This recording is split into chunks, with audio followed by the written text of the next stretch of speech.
इस बार बीजेपी वाले भी चुनाव के बाद ढूंढने में नहीं मिलेंगे। जिन्होंने डीएपी खाद गायब कर दी, याद रखना, इतना वोट इनके खिलाफ पड़ने जा रहा है कि चुनाव के बाद ये बीजेपी वाले ढूंढने को नहीं मिलेंगे। इसलिए हम आपसे निवेदन करना चाहते हैं, अपील करना चाहते हैं कि समाजवादियों ने जहां पर मैनिफेस्टो में ये कहा है कि समाजवादी सरकार बनेगी तो न केवल भर्ती निकालेंगे फौज की, पुलिस की, बल्कि जो 11 लाख पद खाली हैं उन पदों को भी भरने का काम समाजवादी सरकार में होगा। ये हमारे बीएड, टेट वाले लोग हैं, शिक्षा मित्र वाले हैं, बीटीसी, बीपीएड और पुरानी भर्ती वाले जिनके पद खाली है, 69,000 शिक्षक, रोजगार सेवक, आंगनबाड़ी, आशा कार्यकर्ता, अगर किसी को उम्मीद है तो वो समाजवादियों पे उम्मीद है और गठबंधन पे उम्मीद है। हम आपको भरोसा दिलाते हैं समाजवादी सरकार आएगी तो इनके पक्ष में फैसला लेकर के समाजवादी लोग काम करेंगे। ये लोग जो गर्मी निकाल रहे थे, गर्मी निकालने वालों ने बताओ नौजवानों भर्ती निकाली क्या? 3 साल से इंतजार कर रहे हो कि नहीं कर रहे हो? और आपकी उम्र भी बढ़ गई। इसलिए समाजवादी सरकार बनेगी तो पुलिस के साथ साथ फौज की भर्ती कैसे निकले उस दिशा में भी समाजवादी लोग काम कर करके दिखाएंगे। मुझे तो लग रहा है ये 6वें और 7वें चरण वाले लोग जो गर्मी निकाल रहे थे उनकी भाप निकालने का काम करेंगे। बताओ भाप निकाल लोगे कि नहीं निकालोगे? इसलिए याद रखना, ये चुनाव जहां साइकिल का है वहीं आपके छड़ी वाले भी लड़ रहे हैं। साइकिल और छड़ी दोनों की मदद करोगे? और मुझे खुशी है इस बात की, जहां से चुनाव शुरू हुआ था, पश्चिम से चुनाव शुरू हुआ था, इस बार आरएलडी और गठबंधन के लोगों ने भारतीय जनता पार्टी का हमेशा हमेशा के लिए खात्मा पश्चिम में कर दिया है। और जिस समय मऊ में पहला कार्यक्रम हुआ था ओम प्रकाश राजभर जी के साथ, दूसरा हमारा उससे पहले कार्यक्रम संजय चौहान जी के साथ हुआ, याद होगा उस समय कहा था कि ये समर्थन ऐसा मिल रहा है कि बीजेपी जिस दरवाजे से आई है उसी दरवाजे को भी बंद करने का काम गठबंधन के दल करेंगे। बताओ आज लग रहा कि नहीं लग रहा कि दरवाजा बंद हो गया? इसलिए आपसे अपील करता हुआ याद रखना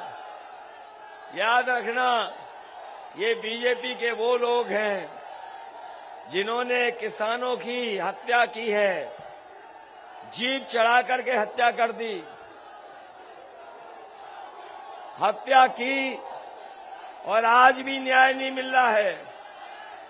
एक हमारे साथ पवन कश्यप भी बैठे हैं मंच पर। ये वो नौजवान है जिसका भाई पत्रकार था और जिस समय वो वहां पर मौके पे था, मौके पे उसकी जान चली गई पत्रकार भाई की।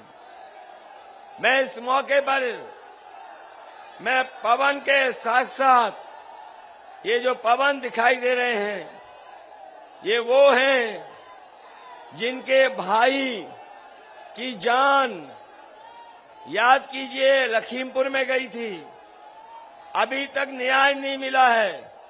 मैं पवन और तमाम अपने किसान भाइयों को इस मंच से कह सकता हूं, समाजवादी सरकार आने वाली है, इस परिवार को न्याय दिलाने के साथ साथ हमारे किसानों की जान गई है, उनको भी न्याय दिलाने का काम समाजवादी और गठबंधन के लोग करेंगे। इधर तो बीजेपी हार स्वीकार कर चुकी है और मैं इसलिए कह रहा हूं कि हार स्वीकार कर ली है। उनके प्रत्याशी आपने देखे होंगे, आज जनता से माफी मांग रहे हैं। कोई दंडवत होकर के माफी मांग रहा है, कोई कान पकड़ करके उठक बैठक लगा के माफी मांग रहा है, कोई तेल लगा करके माफी कर रहा है। लेकिन मैं कहना चाहता हूं कि यहां का किसान और नौजवान बीजेपी के प्रत्याशी अगर कान पकड़ के भी 700 बार उठक बैठक लगाएंगे, तब भी यहां का किसान और यहां का नौजवान बीजेपी को माफ करने वाला नहीं है। बताओ, माफ करोगे क्या साफ करोगे? माफ तो नहीं कर दोगे। ये तो नहीं भूल जाओगे कि मां गंगा के अंदर लाशें बही थी, हजारों लाशें बह रही थी। ये भूल तो नहीं जाओगे? जिस समय सरकार मदद करती मजदूर भाइयों की, मजदूर पैदल पैदल घर पहुंचे थे, बहुत लोगों की जान चली गई थी। बताओ, पैदल पैदल मजदूर चले थे, वो भूल तो नहीं जाओगे? महंगाई तो नहीं भूल जाओगे?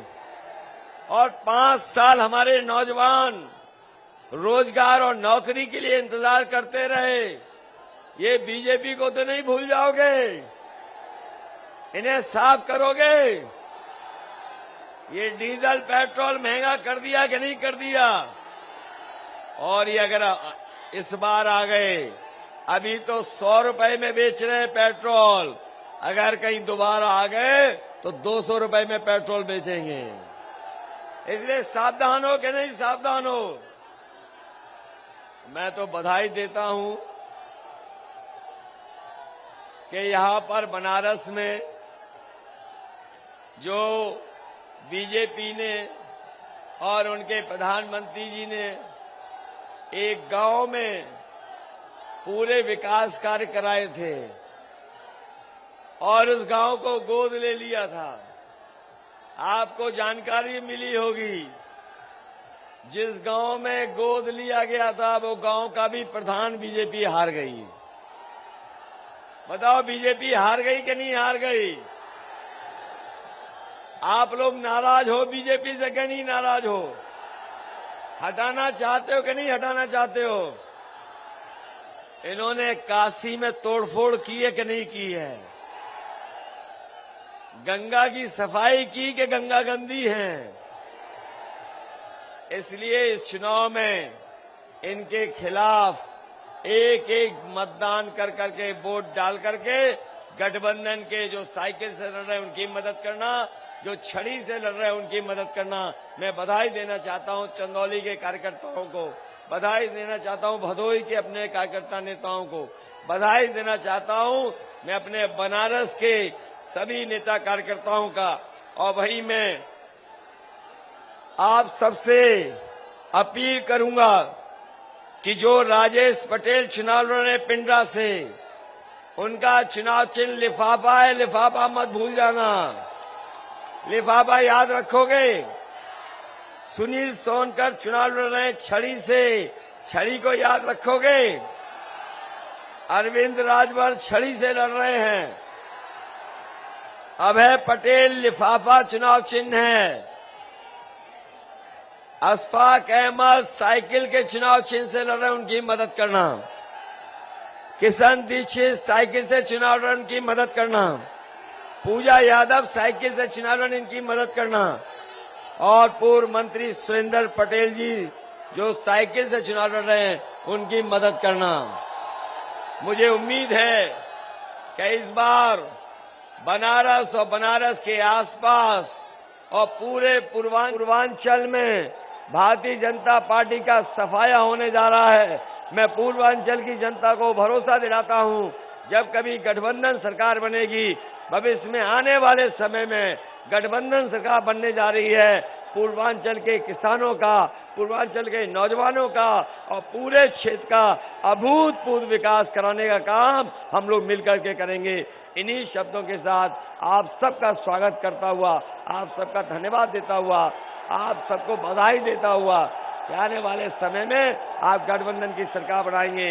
मैं इन्हीं शब्दों के साथ एक बार फिर पश्चिम बंगाल से जिन्होंने ऐतिहासिक लड़ाई लड़ी और भारतीय जनता पार्टी ने सब कुछ दांव पे लगा दिया था, उस चुनाव को जीत करके आने वाली आदरणीय ममता बनर्जी जी को मैं एक बार फिर धन्यवाद देना चाहता हूं, बधाई देना चाहता हूं कि आपके आने से न केवल हमारे समाजवादी कार्यकर्ताओं का बल्कि पूरे के पूरे पूर्वांचल की जनता का मनोबल बढ़ाया है। इस मनोबल बढ़ाने के लिए मैं आपका बहुत बहुत आभारी हूं। वहीं आपके दल के प्रदेश के अध्यक्ष हैं, जो आपके पार्टी के प्रदेश के अध्यक्ष और पदाधिकारियों का भी मैं बहुत बहुत अपनी तरफ से स्वागत करता हूं और बधाई देता हूं। बहुत बहुत धन्यवाद आपका।